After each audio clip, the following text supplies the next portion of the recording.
All right, guys, are you a good cop or a bad cop? Let's find out.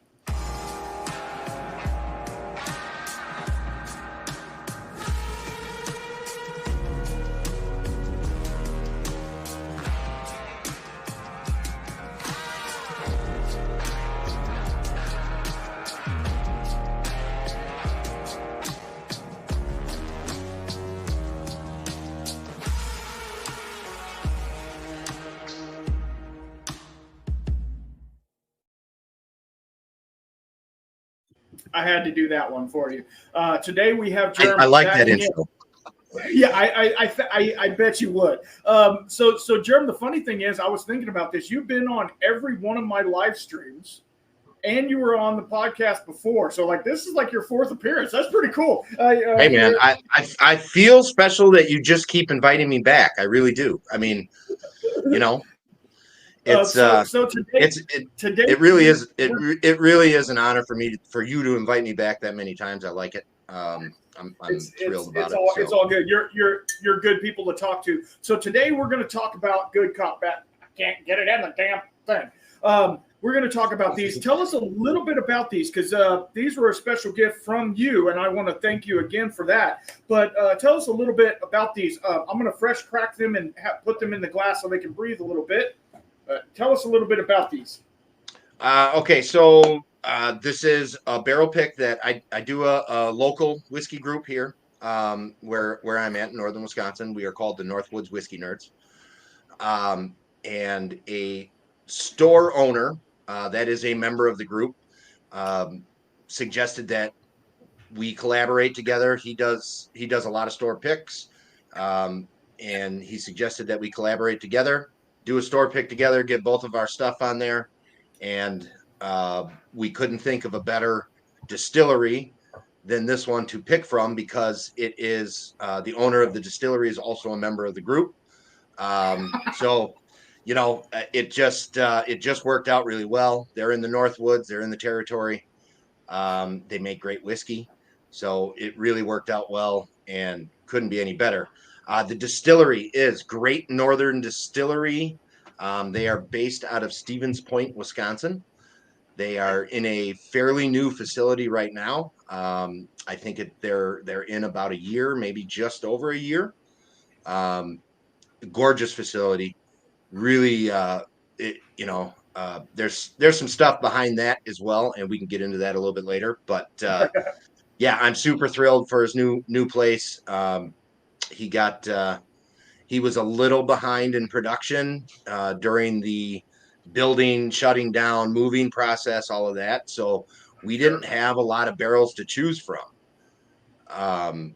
So we had 3 barrels to choose from. Is all he had left in his private select stash.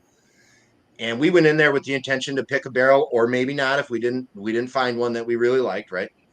And we sat there and we did this tasting, and we all kind of looked at each other while we were tasting, and the one barrel was very good, but it was very similar to their standard release, right? It was maybe a little bit more proofy, but other than that, all the flavors, all the everything felt about the same, right? So we knew that one wasn't gonna coming home with us. But the other 2, we all 4 of us really enjoyed the other 2, and we were having a hard time going like which one should we get, right? And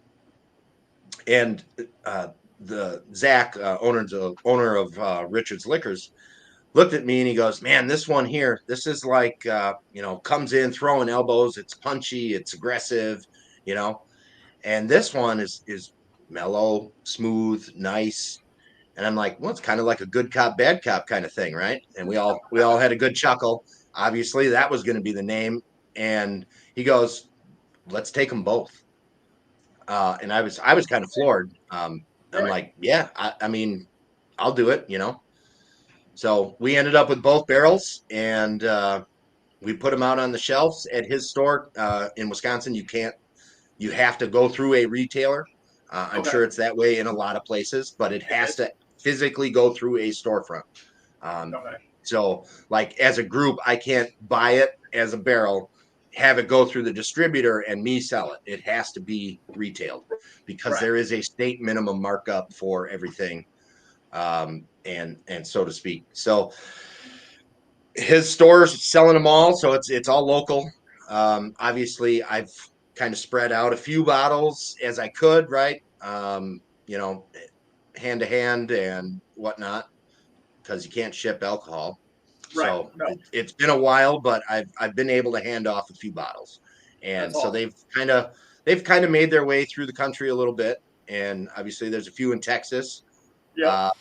There's some in California. Now there's some in Indiana. So it's making its rounds. Everybody has been pretty happy with both of them.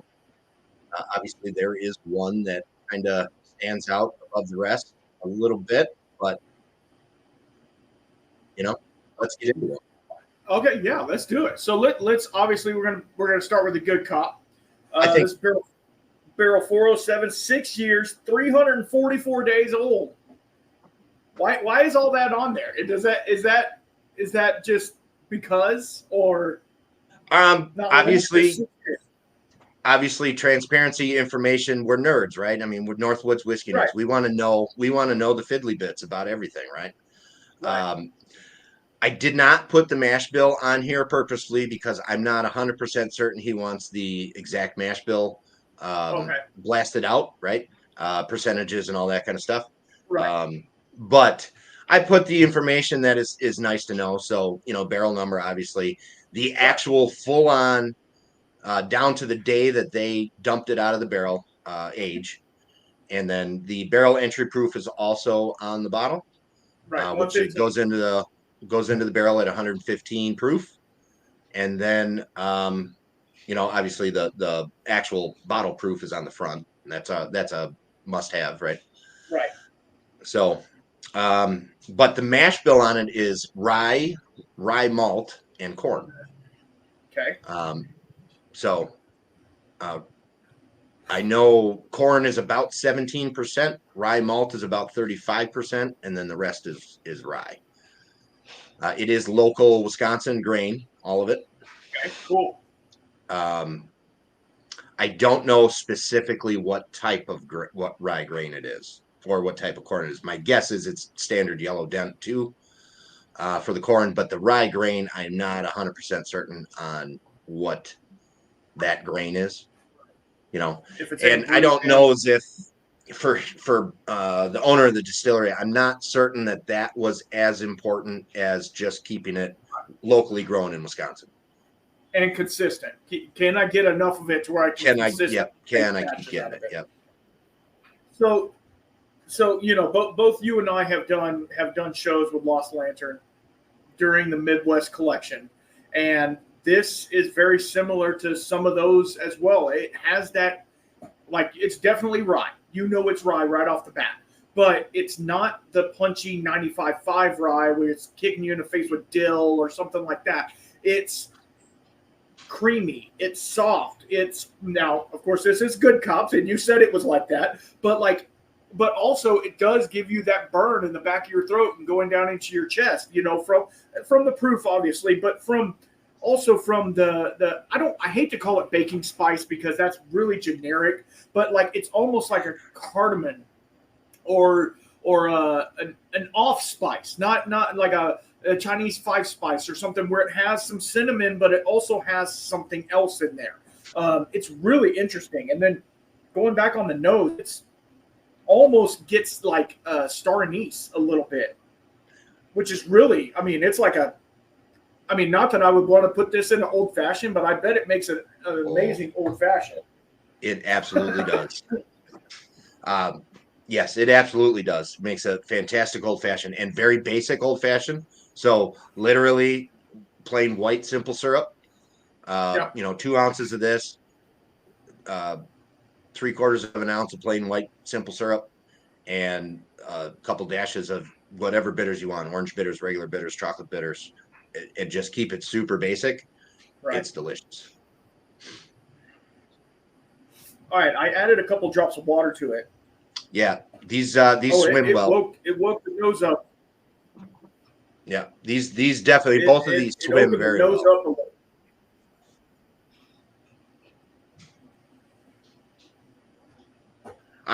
So for me, and now obviously I've been drinking these for a while. My bottles are a little bit further down. Obviously, you just opened yours today. Right. Right. The actually, you know what? It is June 1st or 2nd today. June 2nd today. Okay. Yeah. Yeah. We picked this in June last year. So we're coming up on just a year from the pick right now. So obviously I've nursed these. I only bought 2 because I'm not greedy. I wanted everybody else to get a chance at it as much as possible. So I only bought the 2. We're getting down to the end. There is not very many left, and I want to go pick up another pair just so I have them, right? Right. But yeah, so it's been about a year. And obviously, I've been drinking Great Northern, their regular release, a couple other private barrels that other people have picked, and obviously these. And there's a common thread throughout this rye whiskey for me, and the Good Cop showcases that common thread the best. But it's citrus. There's a wonderful citrus in here. I definitely get it, but it's not like orange. No, it's like it's more of a lemony citrus. Yep. But maybe not. It's not straight up lemon. Right. And it's not like lemon pledge or something like that. It's more like lemon or citron or something like that, where it's like lemon, but a little bit like I don't want to say grapefruit, but like a little bit different. Really, really nice. And the water opened it up. It actually did make it a little bitier than originally, which obviously if I would let it sit for a little longer, it would probably it'll tone down. It would probably calm down. But man, that is super interesting. But yeah, anise for sure. On both of these, I get a good amount of anise. Obviously, the cinnamon, and you got your typical barrel stuff, your brown sugar, your caramel, your vanilla, that kind of stuff. That's all there, and that's pretty standard across most new barrel whiskeys, right? But it's those other things that make this stand out from a crowd to me. The citrus, the anise, absolutely. And back to what you were saying about being similar to some of the other Wisconsin or Midwest whiskeys you had from Lost Lantern. Yeah, there's a thing with Wisconsin whiskey, and I have a hard time putting my thumb on it. But it's creamy. It's Wisconsin does have a grain forwardness on almost every whiskey out there. Obviously, Driftless Glen Bourbon and Rye both. That Wollersheim, this Great Northern, Twisted Path, they're all fairly grain forward. Now,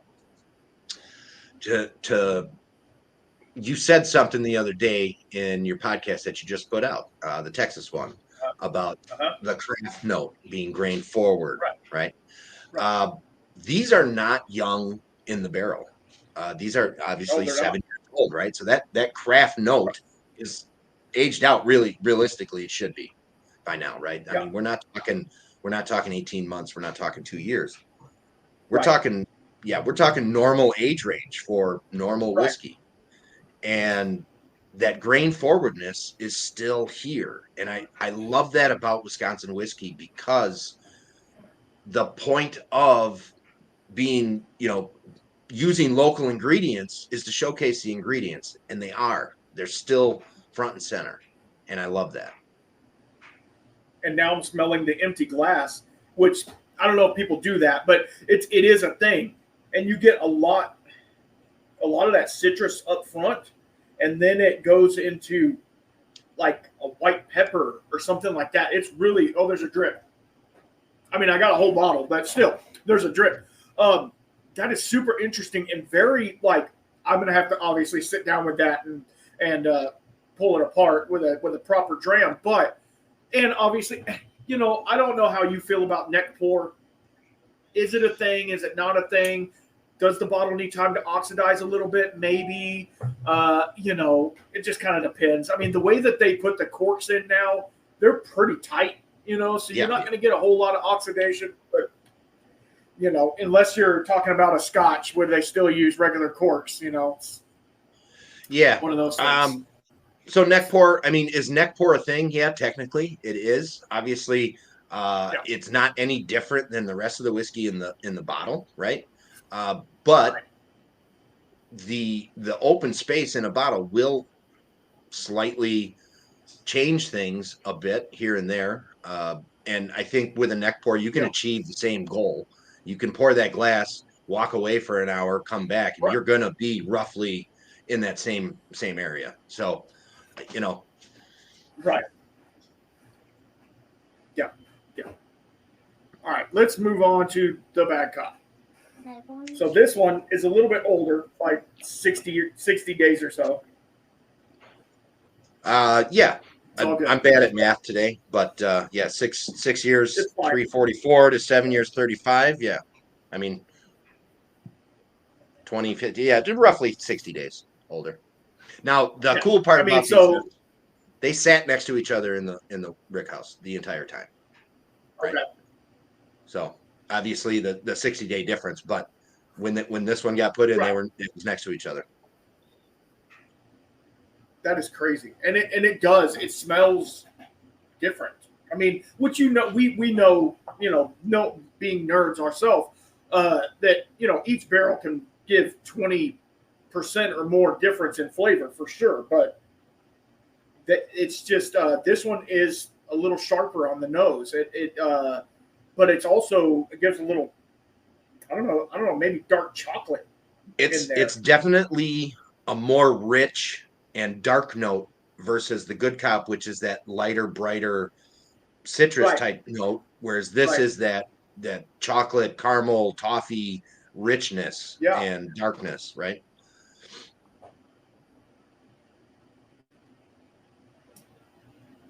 Wow. Okay. Yeah, that's a lot different.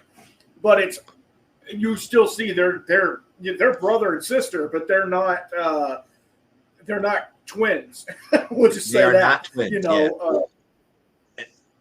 I thought this was a great example of how totally different two barrels of the same whiskey can be. And it's really neat to see that and physically, tangibly experience it. Right? Right. Because, you buy them as a pair. If you buy them as a pair or you get them as a pair, you can do this every time you do it. And you can, every time it's different. It's a different experience. Yeah, it is. It is. And that is the coolest part of whiskey exploration, if you want to say that. I know you love to deep dive into all different types of whiskey like I do as well. But, we mainly stick to craft and we're not afraid to drink some single malts and stuff like that. So, once you get out of and I'm not trying to poo-poo bourbon at all because bourbon has its place and I love bourbon, but once you get past that bourbon niche where the flavor components are, fairly small and you branch out, and I've really been digging rye lately. For some reason, ryes are talking to me. I don't know if it's because of the summer, it's a little spicier or what. I don't know, but ryes have really been talking to me. And like both of these right now, like I'm still tasting the Bad Cop, and it's been 45 seconds, and I'm still tasting that. Whereas the other one, it was a crisper, and it stayed, but it didn't have that linger that it was lighter for sure. Yeah, and I would say, lighter. I'm going to put a little water in this the lingering power of this Bad Cop is outrageous. And for me, personal experience, I've gone 10, 15 minutes and still can feel and taste that Bad Cop. Yeah. So to me, it's presenting as the Good Cop is springtime. It's fresh. It's bright. But yet it can give you a sunburn. It's still got some heat to it. It'll get you a sunburn. Whereas Bad Cop is dark and dank and rich, and it might take you a little time to warm up to it. Like I'm enjoying it, but like I feel like, I'll need to sit with it and just kind of pull it apart complexity wise. But both of these, I see why now you were like, I don't know. I mean, they're both great. I don't Right. want to lose one for the other, you know. So, Right. and doing it like this as a pair, that to me is super cool because obviously monetarily it's a you've got to buy two barrels. So you know that kind of you go there to buy one and you end up buying two. That that puts a hurting on the bank unless you can sell them. But how big are their barrels over there? Are they 53s? So that they're 30 gallon. Okay, 30 gallon barrel. These were 30 gallon. Now, their standard, I have back here. I'm not going to reach back and grab it, but their standard rye whiskey, which is what ships out to the stores, is what they got on their bar, blah, blah, Right. blah. That is a mixture of 10 gallon and 30 gallon barrels. They blend them, in a way so that they get a little bit of a flavor profile that stays relatively the same, obviously, because they design cocktails from their stuff and they want to keep that sameness going through, and then they put that on the shelf and they do it's a batch product, so I mean you have to expect there is differences, but I can always tell you when I'm drinking a Great Northern Rye. I mean, it's got this so little tidbit. That was my first rye whiskey, Great Northern. That was my very first rye whiskey in my whiskey journey, right? Okay. I gotta grab this bottle because okay. So this is my current one right now of their standard shelfer. It says batch number 23, right?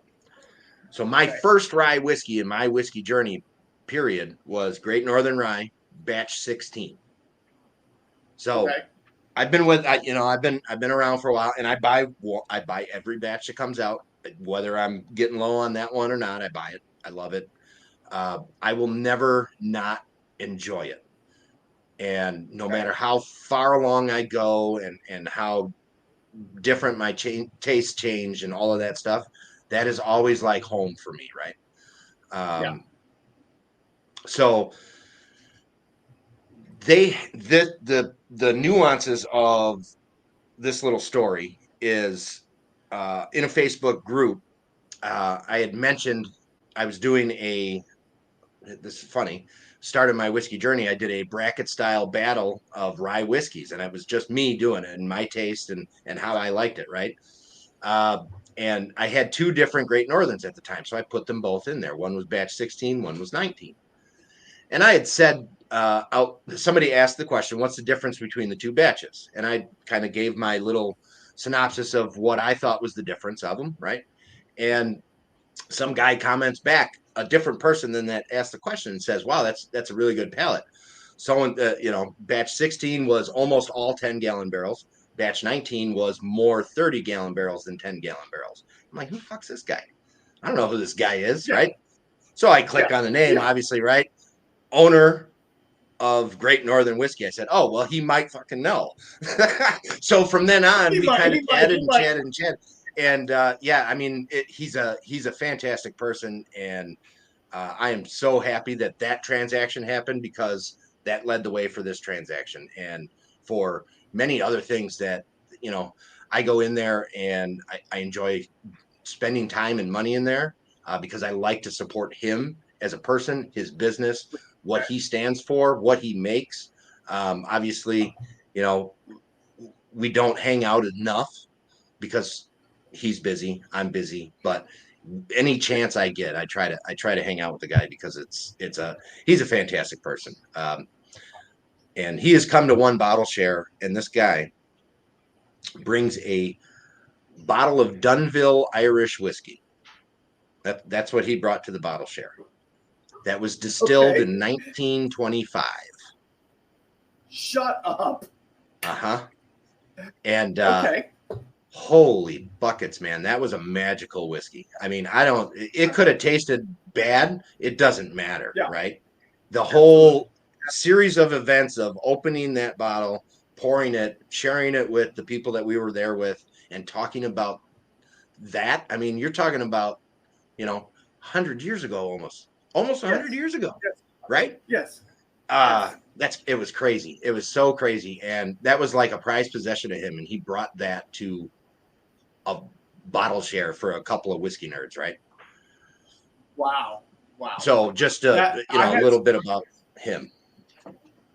Yeah, I had something very similar happen to me at my last whiskey sommelier course. One of the other somms brought a bottle of White Horse blended Scotch from 1920, and it had a lead. It was sealed with lead on the top of it. He had to pull the cork. The cork was destroyed. All that stuff. It was really interesting. But then he brought one from 1970 and the newest release. So like we got to side by side 100 years of a brand, and it was really cool to do that as well. So I know exactly what you're talking about with the being around people when they're giving you something that is like, there's no telling what they paid for that bottle. You know what I mean? That's a crazy bottle. But at the same time, like to be in there and experience that. And that's what whiskey's all about, the experience, 100%. And it's about taking both of these whiskeys and going, wow, those are exactly the same, but completely different at the same time. It's so weird and cool and awesome. And that's why we as whiskey people continue to drive down this road instead of veering off and being like, you know what, I'll just go drink vodka. It's fine.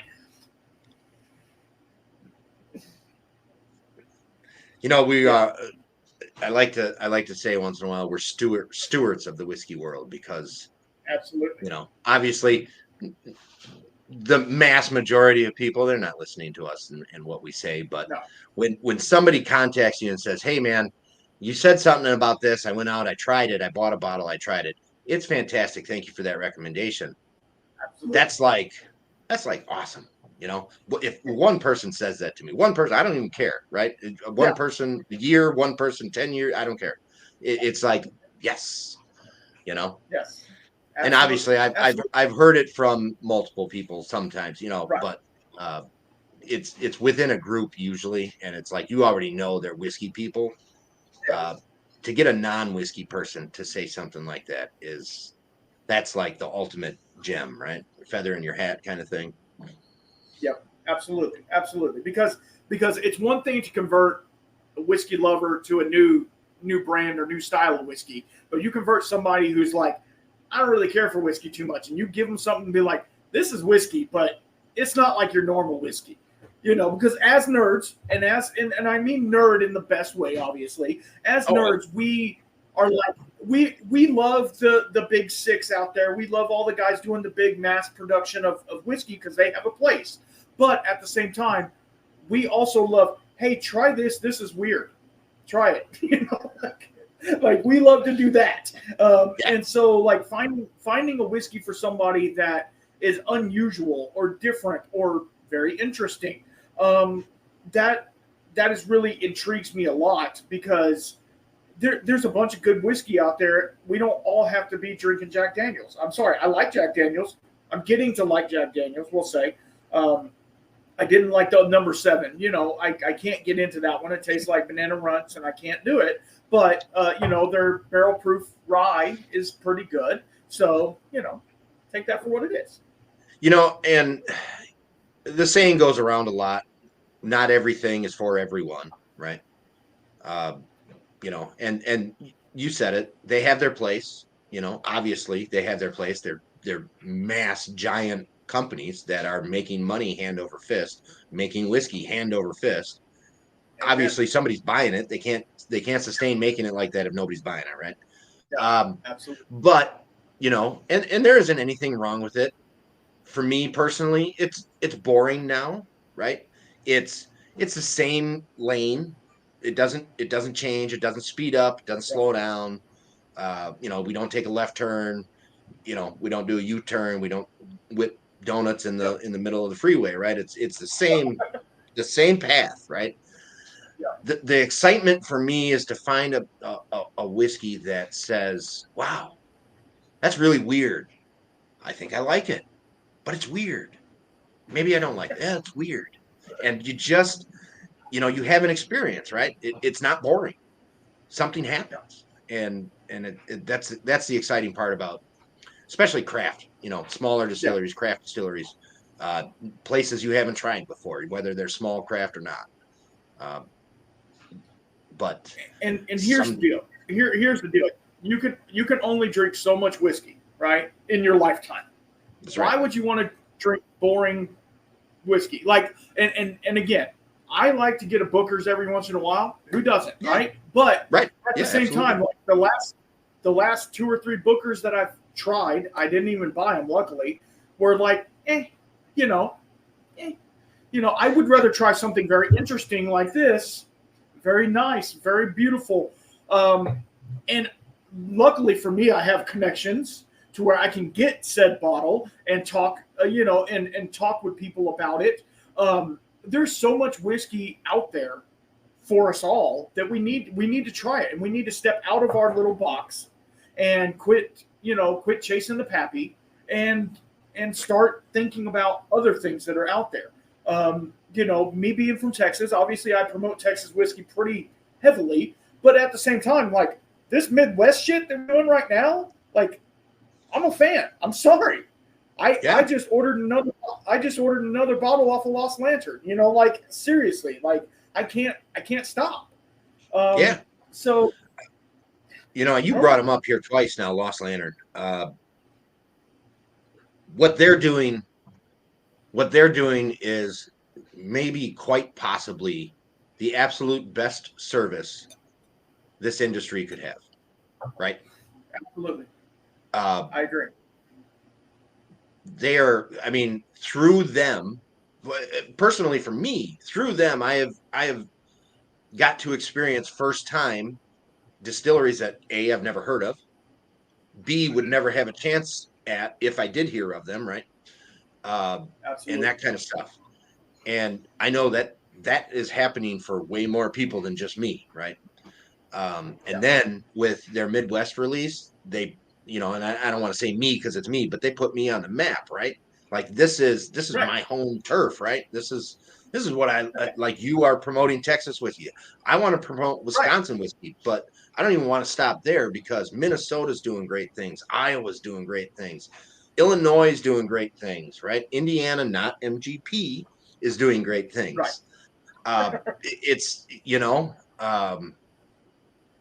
just they do such a fantastic job getting undiscovered distilleries out there that need to be discovered. Absolutely. And it's just fantastic. And it really is.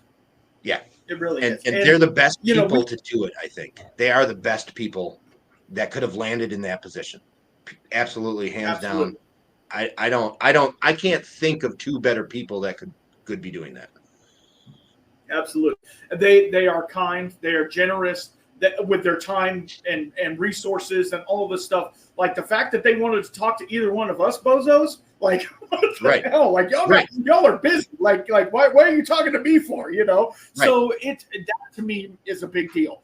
And like you say, they're showcasing people that you wouldn't really have even thought of. And they're making it available for you as well. Like, would I have ever picked up a Cedar Ridge? Yeah, maybe I would have found a Cedar Ridge, but not that one, not the 100% malted wheat, whatever. Would I have ever, I'm going to try and say the name, would I have ever looked for Wollersheim? Did I say it right? Wollersheim? You're close. Okay, whatever. Would I have ever got to sample that and then turn around and buy a bottle? No. Not without your help, obviously. But it's just one of those things, and it's really cool. And we're not trying to talk about that. We're talking about Great Northern. Obviously, these guys are doing amazing things. And this pick that you guys did, I'm in love, and I am going to sit down tonight and have another pour of these and sit down and watch a movie. Even though Netflix has nothing good on now. Like we've gone through all the good stuff and there's literally nothing there. So we'll see what happens. But it's just, because I like to do that. I like to pour a dram, sit down at the end of the night, like chill, relax. It's Sunday. We're figuring to have to go back to work, all that stuff, just kind of chill. And I feel like both of these, my wife might look at me weird when I have, 2 glasses like that, but it's just one of those things. But it's one of those things. Jerm, I can't thank you enough for coming on here and talking to us about these. And we can get into the distillery or whatever you want, but I actually want to talk to them, and I want to bring them on the show and let them tell their story. Not that you wouldn't say it good enough, but No, that's from the source is absolutely the best way, and absolutely. for me talking about the distillery, I'm trying to sell it, right? I mean, I Right. have no affiliation with the distillery at all, right? Zero. And I'm trying to promote the distillery as a like a sales pitch, right? You talk to Brian or John, the distiller, you're not going to get that. You're going to get real, right? Right. Brian, the owner, and John, the distiller, are probably two of the most real people in the industry that I've met, right? Uh, Not that any of the people that I've met aren't real, right? But Right. they're so humble, um, and I think they would love to talk to you. So Cool. I can forward you Cool. some their contact info after Absolutely. we're done here, Absolutely. and I would love to hear them on your show because I like listening to your show when you have a guest on, especially. Uh, I you ask great questions. You talk well. Most of the time, I don't know if I've experienced a guest that didn't seem excited to be there and want to share their story and talk to you. So that's Right. really fun too. So Right. Absolutely. And you and know, and I will tell you this, and this is not gloating at all. I have been blessed, very much blessed with the guests that I've had, especially as of recent. When you get people that are up and coming in the whiskey scene, or they've been in the scene for a long time, and they're just like hidden gems that nobody knows about, and they want to talk to somebody like me, and I'm like, why do you want to talk to me? Like, because then you get with some other brands and they're like, oh, you got to go through our brand rep, and you got to go through this, and you got to go through all these loops and loopholes, and sign waivers, and you have to have a list of questions that you can ask them, and stuff like that. I want it to be real and raw, and I want to talk about whiskey and all that stuff. So to me, it's been a blessing to have the people that I have had on, including yourself, thank because you. we're trying to do whiskey trying to do the whiskey justice in whatever whiskey it is. Obviously, neither one of us make whiskey commercially, so it's we don't have a bottle to promote, but Right. at the same time, we can promote the bottle, and that's what you're trying to do too here with these two barrel picks, which I'm in love with. I'm gonna go out on a limb and say I'm a good cop guy. Nice. See, that's me. I'm a good cop guy. I love that citrus. I love it. As of right now, yes, it's lighter. I mean, don't get me wrong. The bad cop, he's right there. He's right there. They're so close. I actually mixed the last two little drips together. It didn't really work out for me, so don't do that. It doesn't. You can water actually like a 2-to-1 blend of them, and then brought down to about 55% ABV. Uh-huh. That actually starts to work pretty good. So, Okay. I've played with a lot of this stuff, and it's Right. fun. 2-to-1 good cop, one bad cop, by the way. So Okay. 2 good cop, Cool. 1 bad cop. Cool. We'll try that here in a little bit. But no, I appreciate you coming on here and talking with me, bud. And go ahead and promote your socials and stuff like that. Everybody already knows you, but just do it again. Well, first things first, I appreciate you asking me to come on here. Absolutely. I love talking to you. You're a fantastic dude. You're knowledgeable. It's fun to talk to you because we like the same thing, and it's easy, right? We can chat. Yeah. And I love that. I love that aspect of the whiskey community. I'll just say that. Yeah. If you guys do want to check out any of my stuff, at Freedom Malts everywhere, Instagram, YouTube. That is actually it. So it's not everywhere. It's just those two. But yeah, if you want to, I would greatly appreciate it. And other than that, man, I can't think of a better way to end it. But cheers to the American spirit, right? Amen. Amen. Thank y'all. Y'all be good. And until next time, keep your spirits up.